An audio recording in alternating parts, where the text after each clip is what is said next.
জীবনটা যেন একটা লম্বা রাস্তা।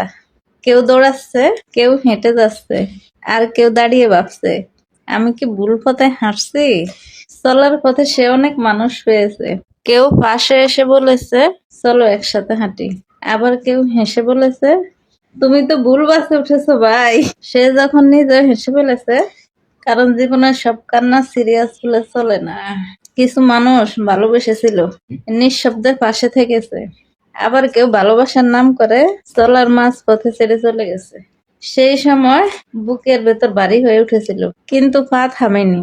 একদিন বৃষ্টির মধ্যে হাঁটতে হাঁটতে সে ভাবলো জীবনটা কি শুধু কষ্টের। ঠিক তখনই একটি ছোট বাচ্চা পানিতে লাফ দিয়ে হেসে উঠলো, আর সে বুঝে গেল খুশি আসলে পরিস্থিতিতে না, মনটা যেভাবে দেখছে সেটাতেই। কখনো সে পড়ে গেছে, ধুলো লেগেছে জামায়, লোকজন বলেছে এইভাবে তো কেউ সফল হয় না। সে হেসে বলেছে আমি সফল হতে না, শিখার জন্য হাসছি। ধীরে ধীরে সে শিখে গেল ভালোবাসা মানে আঁকড়ে ধরা না, পাশে হেঁটে যাওয়া। আর জীবন মানে নিখুঁত হওয়া না, চলতে থাকা। শেষে সে দাঁড়িয়ে নিজেকে বলল পথ এখনো বাকি, কিন্তু আমি আর আগের মানুষ নই।